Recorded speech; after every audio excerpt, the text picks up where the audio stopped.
Hello friend, स्वागत है आपका अपने चैनल आज क्लास में। आज की इस वीडियो में बात करेंगे मैट्रिक बोर्ड परीक्षा के लिए सामाजिक विज्ञान का काफी महत्वपूर्ण सब्जेक्टिव प्रश्न जो एनसीईआरटी पैटर्न पर आधारित है। और इस वीडियो में वही प्रश्न लिया गया है जो आपके बोर्ड एग्जाम के लिए काफी महत्वपूर्ण है, तो एक भी प्रश्न को स्किप नहीं करना है। जो प्रश्न आपको याद नहीं है उसे नोटबुक पे लिख कर याद कर लीजिए ताकि आने वाली परीक्षा में आपको दिक्कत ना हो। अगर अभी तक आपने चैनल को सब्सक्राइब नहीं किया तो सब्सक्राइब कर लीजिए। सब्सक्राइब करने के बाद जो बेल आइकन आएगा उसे दबा दीजिए ऑल पे, ताकि जब भी हम कोई वीडियो अपलोड करें तो सबसे पहले आप तक नोटिफिकेशन पहुंचे। और ये है वीडियो का पार्ट 1। आइए यहाँ से शुरू करते हैं। और इसमें सारे विषयों में से एक एक प्रश्न लिए गए, इतिहास, भूगोल, नागरिक, सब में से एक एक प्रश्न लिए गए हैं। तो यहाँ पे देखिए पहला नंबर प्रश्न है कि पूंजीवाद क्या है। इसमें पूछा गया है कि पूंजीवाद क्या है, तो इसका उत्तर देख लीजिए क्या होता है पूंजीवाद। यहाँ पे देखिए पूंजीवाद एक ऐसी ही राजनीतिक आर्थिक व्यवस्था है जिसमें निजी संपत्ति तथा निजी लाभ की अवधारणा को मान्यता दी जाती है। यानी बोला गया इसमें कि निजी संपत्ति यानी खुद का जो संपत्ति होता है, जैसे अपना प्राइवेट स्कूल हो गया, प्राइवेट हॉस्पिटल हो गया, प्राइवेट ट्रेन हो गया, और निजी लाभ यानी खुद के लाभ को अवधारणा बस दिया जाता है। पूंजीवाद में सरकारी अवधारणा का विरोध होता है, जो उसमें सरकारी कुछ भी नहीं होगा, सरकारी अगर होगा कुछ तो उसमें भी विरोध किया जाएगा, उसे हम पूंजीवाद कहते हैं। तो यहाँ पे आप समझ गए होंगे कि पूंजीवाद क्या है। यानी खुद का, जिस देश में खुद का मतलब सब चीज प्राइवेट हो उसे हम लोग क्या बोलेंगे, पूंजीवादी देश बोलेंगे। तो यहाँ पे देखिए एक प्रश्न पूछता है, ऑब्जेक्टिव प्रश्न पूछता है कि पूंजीवादी देश किसे कहते हैं। तो पूंजीवादी देश कौन सा है, अमेरिका है। यहाँ पे कोई भी आपको सरकारी चीज नहीं मिलेगा, जो भी होगा सब प्राइवेट, हॉस्पिटल, ट्रेन, बस, जितना भी होगा सब प्राइवेट, यानी किसी न किसी लोग का होगा। फैक्ट्री से लेके सब चीज की क्या होगा, प्राइवेट होगा। वैसे देश को हम लोग पूंजीवादी देश बोलते हैं। तो पूंजीवादी देश का उदाहरण क्या है, अमेरिका है। तो ये प्रश्न पूछता है, तो ये आपको हमेशा के लिए याद होना चाहिए। आइए देखते हैं यहाँ पे दूसरा प्रश्न। यहाँ पे दूसरा प्रश्न देख लीजिए, काफी महत्वपूर्ण है और बार बार पूछा जाता है। दूसरा प्रश्न है चिपको आंदोलन क्या है। जो चिपको आंदोलन है वो क्या है, आपसे पूछा गया और यह कब हुआ था। तो आइए जानते हैं चिपको आंदोलन के बारे में।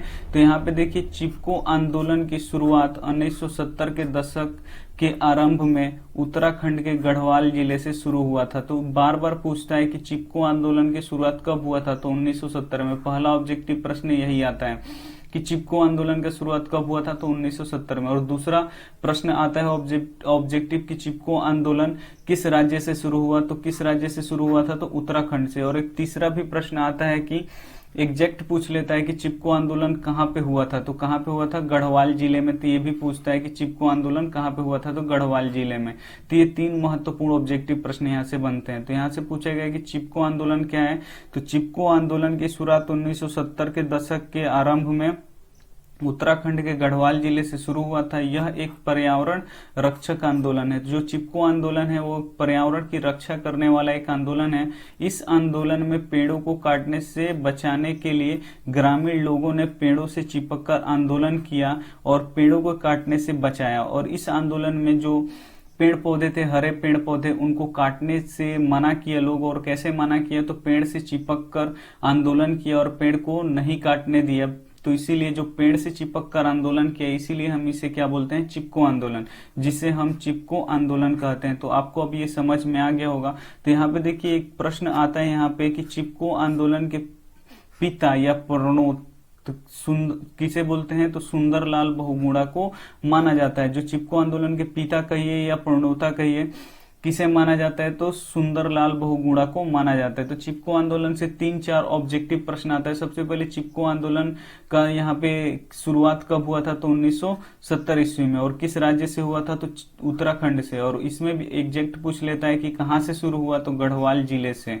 और अगला प्रश्न पूछता है कि चिपको आंदोलन के पिता किसे कहा जाता है, तो सुंदरलाल बहुगुणा को कहा जाता है। तो ये सारे प्रश्न आपको याद होना चाहिए। और साथ में चिपको आंदोलन क्या है ये भी आपको पता होना चाहिए कि ये एक पर्यावरण रक्षक आंदोलन है, जिसमें लोगों ने, ग्रामीण लोगों ने पेड़ों से चिपककर आंदोलन किया और उसे काटने नहीं दिया। इसीलिए हम उसे क्या बोलते हैं, चिपको आंदोलन बोलते हैं। उम्मीद करते हैं समझ में आ गया। अगर आपको वो याद नहीं है तो वीडियो यहीं पे रोकिए और अपने कॉपी पे लिख के इसे याद कर लीजिए। काफी महत्वपूर्ण प्रश्न है। आइए देखते हैं अगला प्रश्न है यहाँ पे, अगला प्रश्न देख लीजिए, यहाँ पे बोल रहा है प्रति व्यक्ति आय क्या है। जो प्रति व्यक्ति आय है वो क्या है, तो आइए इसे बहुत ही डिटेल्स में समझते हैं कि प्रति व्यक्ति आय क्या है। किसी देश की कुल राष्ट्रीय आय में जब उस देश की कुल जनसंख्या से भाग दिया जाता है तो जो शेषफल बचता है उसे उस देश का प्रति व्यक्ति आय कहते हैं। यानी ये एक देश है, इस देश में टोटल अगर मान लीजिए कि 100 रुपये इनकम हुआ है, टोटल देश में 100 रुपये इनकम हुआ है, अगर उस देश की जनसंख्या 50 है तो इसमें क्या करना पड़ेगा हम लोगों को कि टोटल जो आय हुआ है तो उसमें टोटल व्यक्ति कितने हैं 50 से अगर उससे भाग दे देंगे तो कितना बचेगा 2, तो ये प्रति व्यक्ति आय है। यानी एक आदमी कितना कितना कमा रहा है, 2-2 रुपये कमा रहा है।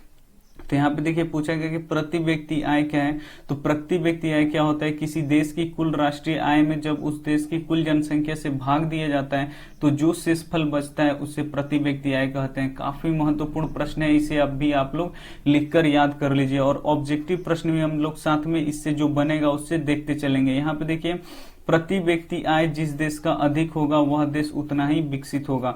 यानी जिस देश की प्रति व्यक्ति आय जितना ही अधिक होगा वह देश उतना ही विकसित होगा। यानी अमेरिका विकसित देश है, उस देश का प्रति व्यक्ति आय क्या होगा, सबसे ज्यादा होगा। अब भी देखिए अभी भारत में प्रति व्यक्ति आय यानी एक व्यक्ति एक महीना में कितना रुपया कमाता है, यानी एक दिन में भारत के एक लोग कितने रुपए कमाते हैं, तो भारत की प्रति व्यक्ति आय 10,534 रुपया महीना है। यानी भारत में जितने भी लोग हैं वो कितना रुपए कमा रहे हैं, औसतन प्रति व्यक्ति आय के हिसाब से 10,534 रुपया का महीना। और दूसरा प्रश्न देखिए जो ऑब्जेक्टिव बनेगा वो है भारत में सबसे अधिक प्रति व्यक्ति आय गोवा राज्य का है। ये भी प्रश्न पूछता है कि भारत के किस राज्य की प्रति व्यक्ति आय अधिक है, तो भारत के जो गोवा राज्य है उस राज्य का प्रति व्यक्ति आय क्या है, सबसे अधिक है, सर्वाधिक है सभी राज्यों से। और हम लोग बिहार में रहते हैं तो बिहार का यहाँ पे देखिए पूछ लेता है कि बिहार में सबसे अधिक प्रति व्यक्ति आय पटना जिला का है। जो बिहार में ये भी प्रश्न पूछ लेता है कि बिहार के किस जिले की प्रति व्यक्ति आय अधिक है, तो जो पटना जिला है जो हम लोग का राजधानी है तो पटना जिला का प्रति व्यक्ति आय यहाँ पे क्या है, सर्वाधिक है। तो ये सारे महत्वपूर्ण प्रश्न हैं जो आपको याद होना चाहिए और आपको अगर नहीं याद है तो इसे आप लोग लिख के याद कर लीजिए, काफी महत्वपूर्ण है, ऐसे प्रश्न आपको देखने को मिलेंगे। आइए देखते हैं अगला प्रश्न यहाँ पे।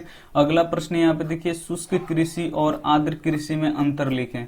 जो शुष्क कृषि होता है, शुष्क यानी सूखा कृषि और आर्द्र मतलब जो नमी वाला कृषि होता है, उसमें अंतर आपको बताना है क्या होगा। तो सबसे पहले देख लीजिए शुष्क कृषि क्या है, तो शुष्क कृषि उसे कहते हैं जहां वर्षा 5 सेंटीमीटर से कम होता है उसे शुष्क कृषि कहते हैं। यानी शुष्क कृषि उसे कहते हैं जहां पे वर्षा 5 सेंटीमीटर से कम होता है, साल में 5 सेंटीमीटर से जहां पे कम वर्षा होगा उसे हम लोग शुष्क कृषि कहते हैं। उम्मीद करते हैं समझ में आ गया। और यहाँ पे देखिए आर्द्र कृषि बोला गया है, तो आर्द्र कृषि यहाँ पे देख लीजिए किसे कहते हैं, आर्द्र कृषि उसे कहते हैं जहां वर्षा औसतन 100 सेमी से यानी 100 सेंटीमीटर से लेकर 200 सेंटीमीटर के बीच होता है, उसे हम आर्द्र कृषि कहते हैं। और आर्द्र कृषि किसे कहा जाता है, जहां पे एक साल में वर्ष में औसतन 100 सेंटीमीटर से लेकर 200 सेंटीमीटर के बीच वर्षा होता है, उसे हम आर्द्र कृषि कहते हैं। तो उम्मीद करते हैं ये काफी आसान सा सवाल है, अगर आपको याद नहीं है तो वीडियो को रोकिए यहीं पे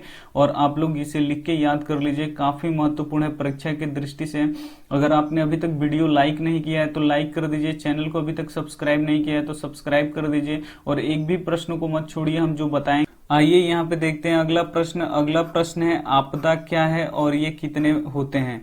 जो आपदा है वो क्या है और ये कितने प्रकार के होते हैं पूछा गया है। तो आइए सबसे पहले समझते हैं कि आपदा क्या है। तो आपदा देखिए क्या है, बहुत ही कम समय में घटने वाली ऐसी दुर्घटना जिसका तत्काल प्रभाव पर्यावरण, प्राकृतिक संपदा, मानव जीवन एवं संपत्ति पर पड़े तथा जिससे जान माल की अपार क्षति हो उसे आपदा कहते हैं। यहाँ पे देखिए क्या होता है कि बहुत ही कम समय में घटने वाली ऐसी दुर्घटना जिसका प्रभाव पर्यावरण, प्राकृतिक संपदा, मानव जीवन और जान माल की जिसमें अपार क्षति हो उसे हम लोग क्या बोलते हैं, आपदा बोलते हैं। जैसे भूकंप आ गया, घर ढह गया, तो उसमें बहुत सारे जान माल की बहुत सारी क्षति होती है, उसे हम लोग क्या बोलते हैं, आपदा बोलते हैं। तो देखिए यहाँ पे अगला देखिए क्या दिया है कि आपदा 2 प्रकार के होते हैं।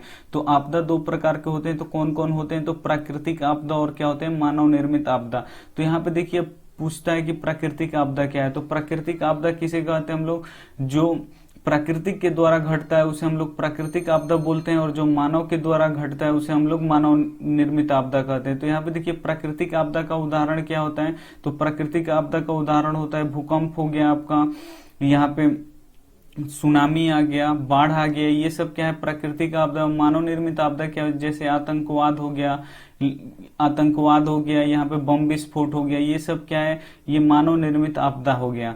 तो उम्मीद करते हैं कि आपको समझ में आया है। तो समझ में आया है तो वीडियो को जरूर लाइक कर दीजिए, अपने दोस्तों के पास शेयर कीजिए। चैनल को अभी तक आपने सब्सक्राइब नहीं किया तो सब्सक्राइब करके जो बेल आइकन आएगा उसे दबा दीजिए। और थैंक यू फॉर वॉचिंग, मिलते हैं अगली वीडियो में।